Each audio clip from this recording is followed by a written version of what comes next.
Tonight, Metro Police share the timeline of their search for a missing man and 3 young children that were found in a pond on the south side. Welcome to 10 o'clock. Felicia is back. We've got Angela. We're going to be talking about storms in a moment. Felicia's got a pretty interesting story that she's going to share at 11, and we're going to preview that tonight as we talk about food sensitivity test. Yes, you know, you see these tests online, or maybe you've seen commercials for it. This one we tested was Everly Well, and so it's like when you see this, I think a lot of people have had some kind of dietary issue at some point in your life. So they're like, should I take this test? Yeah. We'll talk more about it in a moment. All right, very good. We want to start, though, because some people lucky enough tonight to get some rain and in some cases some storms, right? Yes, we had a kind of a broken line of storms we were tracking during the early evening news, and then kind of intensified just south of Indianapolis. A friend of mine on Facebook must have had a neighbor that either had some lawn furniture or something blown into her fence. Okay, so high winds, yeah. Yeah, they were estimating some 40, 45 mile per hour winds that developed with the storm just south of Indianapolis on the south side, and as it moved toward Greenwood. I've backed up the radar 6 hours so you can see the line of showers and thunderstorms, and you can almost see that intensification across the southern sections of Marion County that happened a couple of hours ago. We did get some heavy rain, some lightning, and some gusty winds. I had lots of people in the Twitter feed very happy that they were getting rain at their house. A couple of downpours in Carmel here and there. So if you got the rain, yay you. We don't have much in the way of rain over the next couple of days. So we're going to dry things back out for tomorrow. 64 at 8 a.m. for your Thursday, 78 noon. And then by mid-afternoon, we'll be in the mid-80s. That's where we'll level off for highs on Thursday. Friday forecast, 66 at 8 a.m., again close to 80 at noon, again highs low to mid-80s, but a few more clouds around on Friday, and then we're going to track a somewhat active weather pattern. We're on the edge of the big-time heat that's out across the west and the middle part of the country, and in the summertime we often see, and we have so far this summer, seen several complexes of storms develop and ride the edge of the heat. Since we're not under the heat, we should be in the line to get some of those complexes. First one weakening Friday night, early Saturday, but brings us a rain chance. Best chance appears to be on Sunday. Okay. While you were out of town, was your mom watering your plants for you? So Actually, she did. Yay, she Mom. did. She did. Thank you, Mom. We appreciate it. Although the last couple of days, I think she missed out on. I think the days got away from her. That's all right. Having a good time. It happens. So I got to catch up tomorrow. Well, we have a lot of people joining us tonight at 10 o'clock. Renita says no rain in Columbus. Ralph is joining us tonight. Tanya said we had a little bit of rain in Frankfort. Yep. Sharon talking a little bit of rain in Franklin Township. Okay. Ashley says we got some rain here. Thank goodness, we definitely needed this. Sharon saying hello. Teresa's joining us tonight. Rachel from Indianapolis. Good to have you with us, Rachel. We've had Teresa, no lucky here. No, Maybe I know. 2 sprinkles is what Teresa got 2 sprinkles. tonight. And hey, we get a new drought monitor out tomorrow too. Yeah, we're going to so find be on that the out. lookout for that. All right. We're going to get back to Angela in a moment. Felicia and I do want to talk about one of our big stories tonight that we're going to be covering. IMPD in the last several hours has finally put out a timeline.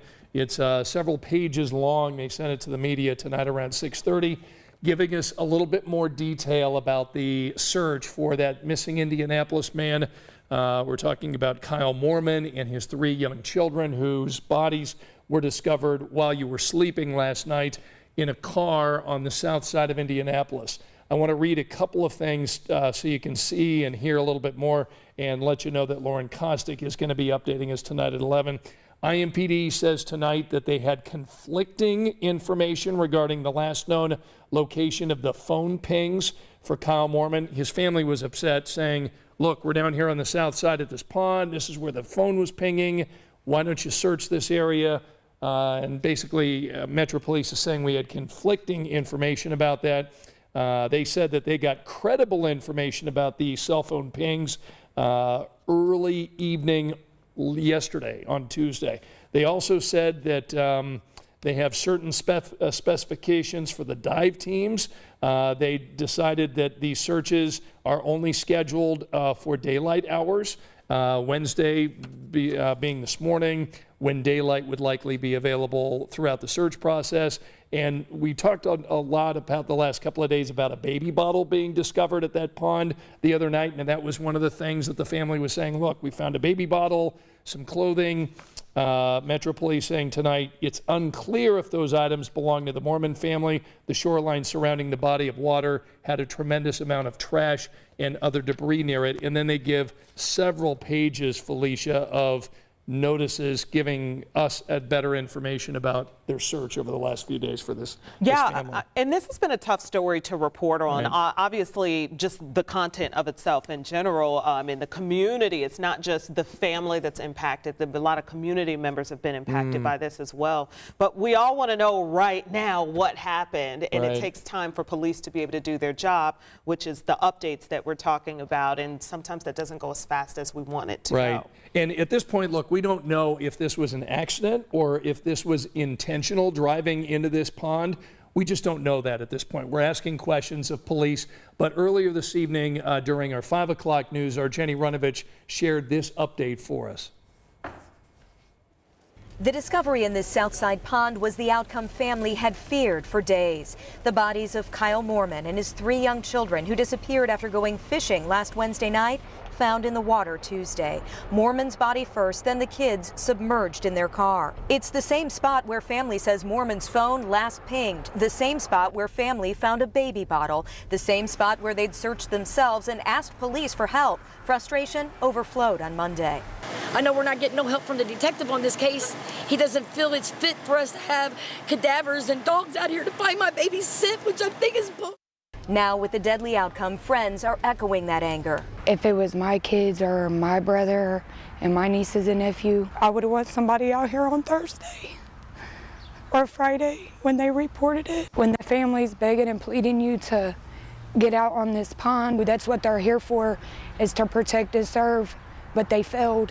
Earlier in the week, IMPD did put up a drone and did a foot search, but didn't call in dive teams until Tuesday night. A drone can't see through these woods.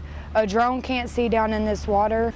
IFD says the team was requested by IMPD at 7:41 Tuesday. They arrived at 7:47, first diver in the water at 8:16, and just 4 minutes later, they found the father, Kyle Moorman.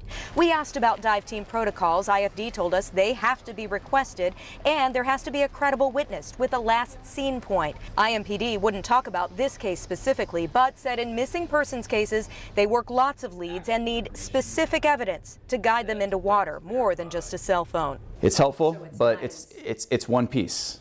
I say it's one piece. And so what we're always looking for are trying to pull together multiple pieces of information. So again, that was Jenny Runovich tonight at 5 o'clock. Lauren Kostick throughout the evening has been working on this story. She'll have new information for you, including this report, Felicia, where IMPD goes through literally several hours, over the last 24 hours, telling us exactly where they've been and what they've been doing. Yeah, and you just feel for the family. It's hard to listen to that. Hopefully this will help provide some transparency to them as well as to the community. Right. All right, so Felicia's got a very interesting story tonight. Food sensitivities that you're going to bring us tonight at 11. Okay, admittedly so. I get a little geeked out when we start talking about diet and supplements and health and fitness and some of those things because it impacts our life so much. Right. So I see these commercials online, on TV, talking about the Everlywell food sensitivity test. And so I was like, well, hey, that's what we do here. We find out information. So we decided to take the test, and I took it as well as a couple of other of our coworkers to see what some of the results were. So definitely tune into 11 so you can find out more in terms of how to interpret those results. But just going through some of mine, forget those HIPAA rules. We don't need HIPAA. So let me see. No. Chicken wasn't on mine. That was on somebody else's. All right. Cow's milk was on mine. Right. So a lot of people tend to have some kind of intolerance or sensitivity to cow's milk. I have a slight one. So dairy, which we know is in everything. Which makes it difficult, right? And so my body processing that is tough. But they said goat's milk was actually okay.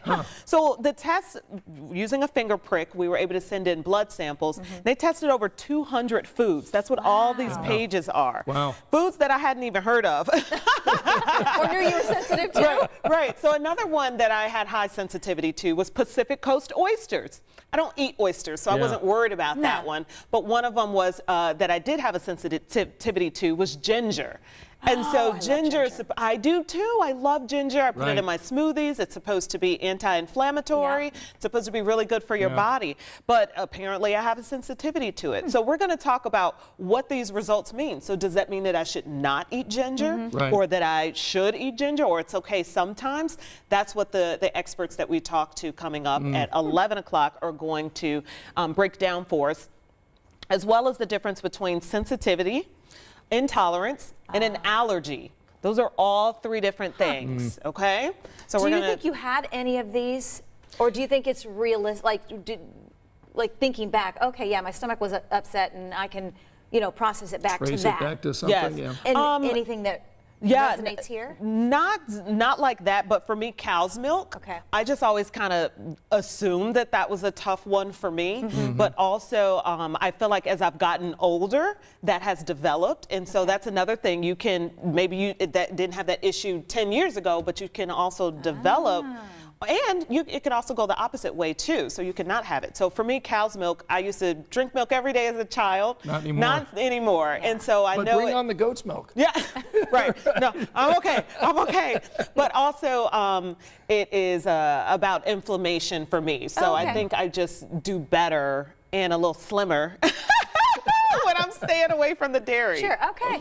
So that's what interesting. I personally have noticed. But, everyone's different. Yeah. So that's what these tests kind of talk about, is the differences and how to interpret the results. I would be crushed if buffalo chicken sandwiches were I a food know. sensitivity for me, So- given how much I eat those. I started off to say... or chocolate ice cream. A couple of our coworkers have a sensitivity to chicken. That would be really? bad. That Chicken, would be chickens really and bad. everything. Right. And so it's just tough when you have these foods that are common, popular, and everywhere and inexpensive to get. So I'm lucky I didn't get that one. Yeah, that is good. All right, let's see what folks are saying tonight. Let's see, Tanya, a lot of people talking about the story that we just reported, the missing man and his kids. Ashley mentioning dairy is, for me, lactose intolerant. Oh, but man, I love milk, is what Ashley says. I know, it makes you feel good. Glenn wants to know, Felicia, do you like strawberry milkshakes? Hard yes. Yes. Okay. So anyway, continue to post your comments, and be sure to watch Felicia's story on food sensitivity tests tonight at 11 o'clock. And did I hear your phone go off? Yes, Who's calling us? it's Grace Marie. Should we say hi to her? Yeah, sure. Let's say hi. Hi, Grace. Hi, Grace. You're also on Facebook Yeah, Live. you're on 10 Hi, o'clock. everybody. Say hi to viewers. Yeah, I have you on emergency call, so it rings when Oh, it's here. that's so sweet. Isn't she cute? Say, Grace, hey, it's good to Grace. see you. We'll call you back in 5 minutes, okay? Okay. Thanks for calling. Okay, bye. I love it. Emergency ring. It's just Sorry. classic. Not an emergency. That's the first time in She just 2.5 wanted to- years of doing the show that you've had your daughter call in the middle of the It show. rang last night. I was just a little quicker on the move to silence it. All right. But we find it funny, too. So our children know, Right. our families know that we're on the news from 5 to 6:30. It happens every night. day. Someone texts, someone calls.